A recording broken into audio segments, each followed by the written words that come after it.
Welcome back to this channel for practice problems for actuarial exams. My name is Krzysztof Ostaszewski. You can find information about me at smarturl.it/Jedi. My advice on how to pass actuarial exams is at smarturl.it/pass. This video channel is at smarturl.it/pass actuarial exams. Here you have information about online seminars and study manuals for exams PFM, IFM, and LTAM that I offer. I direct the Actuarial program at Illinois State University. You can find information about it at smarturl.it/actuary.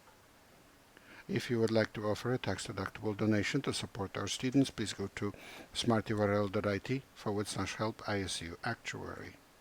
Here's a problem for today for exam IFM, Investments in Financial Markets.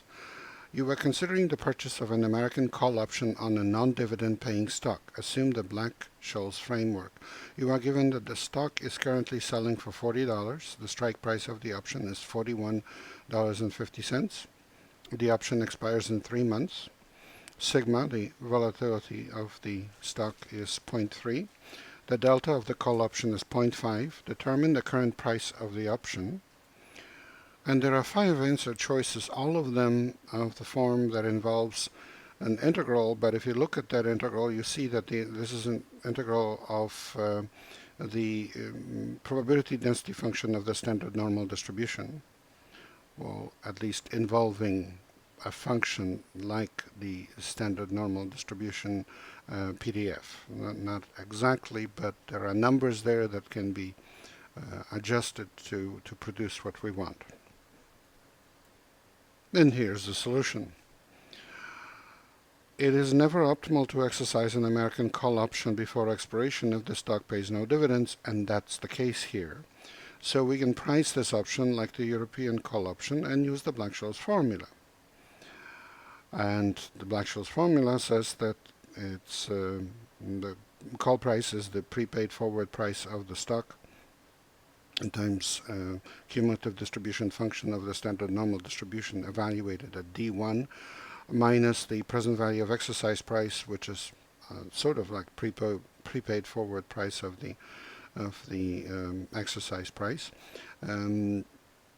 prepaid forward value of the exercise price in a sense, times n of D2, where n is again the cumulative distribution function of the standard normal distribution.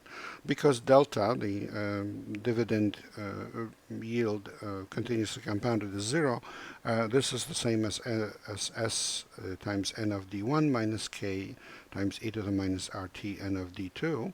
And then d1 is equal to the natural logarithm of the ratio of this prepaid forward price of the stock to the prepaid forward exercise price, plus 1/2 sigma squared t over sigma squared of t, and d2 is d1 minus sigma squared of t. Since the delta of the option is 0.5 and the dividend yield is 0, we have delta, which is n of d1, from what we know about delta resulting from the Black-Scholes formula.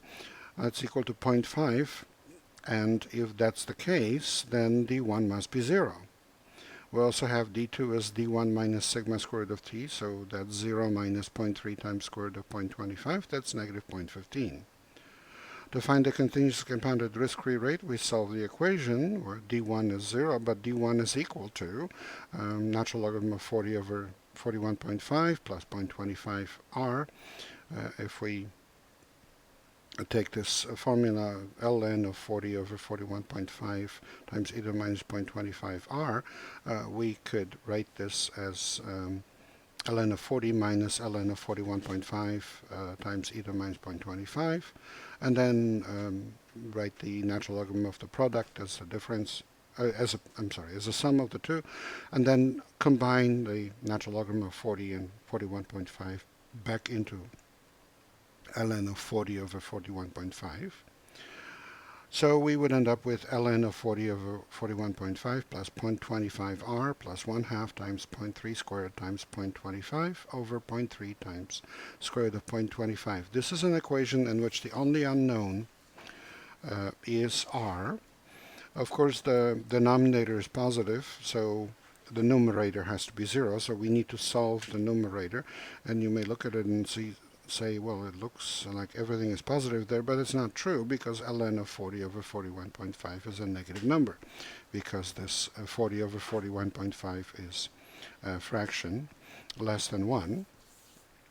So yes, there will be a nice solution here. This results in r equal to 0.1023. And we are ready to use the formula now for the price of a call with the following data. D1 is 0, D2 is negative 0.15, R is equal to 0.1023, T is equal to 0.25, sigma is equal to 0.3. So the price of the call, if we plug everything in, is equal to 40 times n of 0 minus 41.5 times e to the minus 0.1023 times 0.25 times n of negative 0.15.